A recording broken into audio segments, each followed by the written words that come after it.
talk about. Any other? Yes.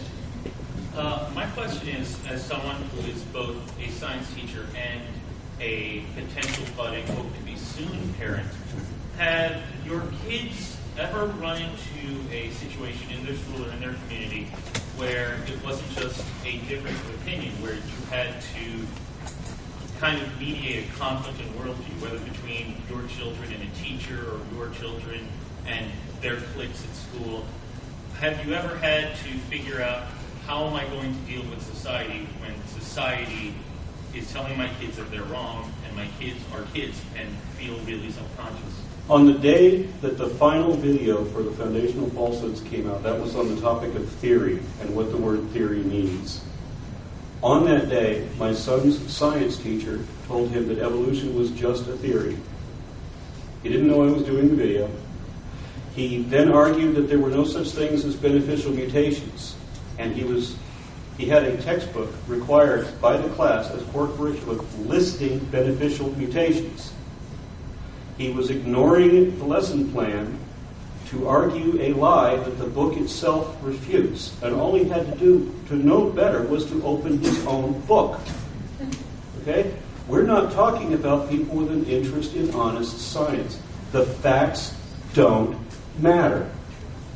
And on some occasions, you will get people to admit this, and I've seen it happen time and again, where people will say, we all get emails of urban legends and whatnot, people talking about this and that and the other, and then eventually you get these emails where something is so wrong that you have to address it. A friend of mine did. She sent back all of this data. This is what actually happened. This is what all the actual facts were. It doesn't matter what the topic was, but she proved the point solidly and conclusively, and she did so politely. She's talking to a friend. She sends the email back. The friend responds vehemently, angrily, that these may be what the facts are, but I prefer to believe this. That's what you're up against. This statement, so often repeated, I'm going to believe what I want to believe. And someone recently said to me, I'd rather not say who on this, since you're streaming, but somebody told me, I believe what I believe because that's what I believe. I believe that. And I'm not going to believe what you believe because that's not what I believe.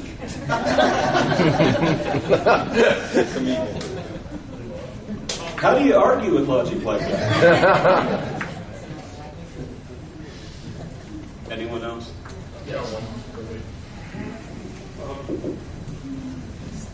In our Western society, since the advent of agriculture, he doesn't need a mic. He booms. The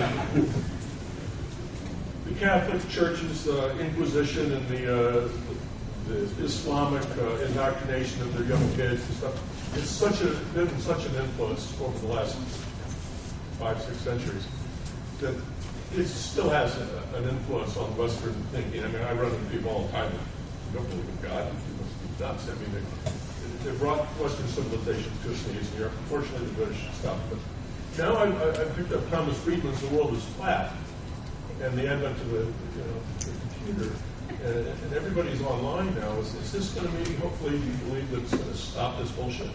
Spread the knowledge, or are people going to get the wrong knowledge out of it? All right, there's 2 points to remember here. First of all, the data is immediately accessible. Okay, and as I described, I was on a learning curve. I was finding out everything.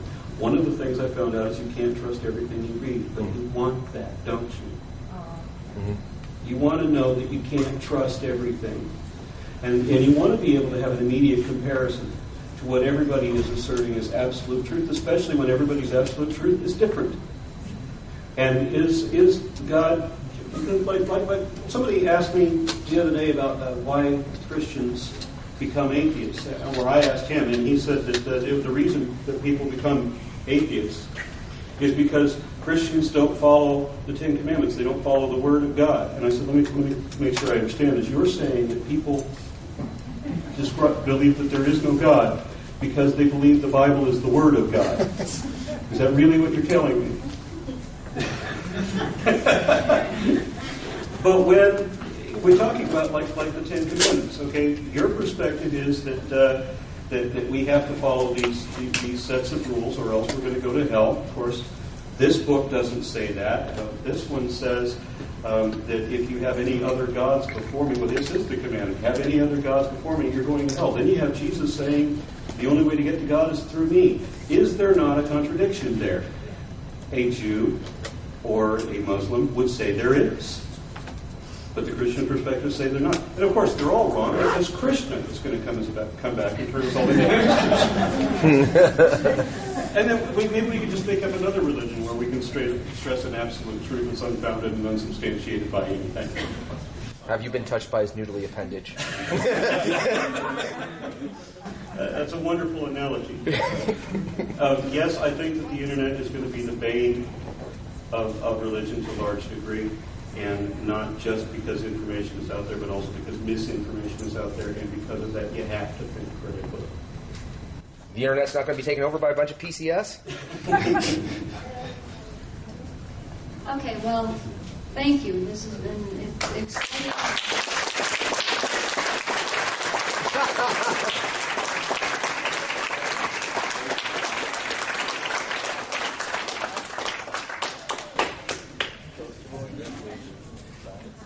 We hope the TSA doesn't seize them. I understand you had quite an adventure even getting here. Who would think that you'd be snowed in Texas? I want to add something about that. When I made the video announcing that I was We can't hear you. Micro. When I made the video announcing that I would be participating in this, I wanted to create a segue so that I could show Florida in its best light. And of course, that's summer. Contrasting to the winter that I was experiencing in Dallas. Of course, I got 100 responses from people in Iceland, Norway, Sweden, Denmark, Canada, and Russia, all telling me what a wuss I am. So I would have been justified if my plane had been snowed in both Dallas and Georgia. Yeah. And I almost was. They told many other people that you're going to be spending the night in Georgia, and you'll be leaving tomorrow sometime. Well, we're glad you made it, and I hope you do feel a little bit of the South Florida warmth. I'm going to after this is over. Yes. Okay. But right now we have our reception going on, and again, I invite you all to join us. It's just, again, at the other end of this building. There'll be people there to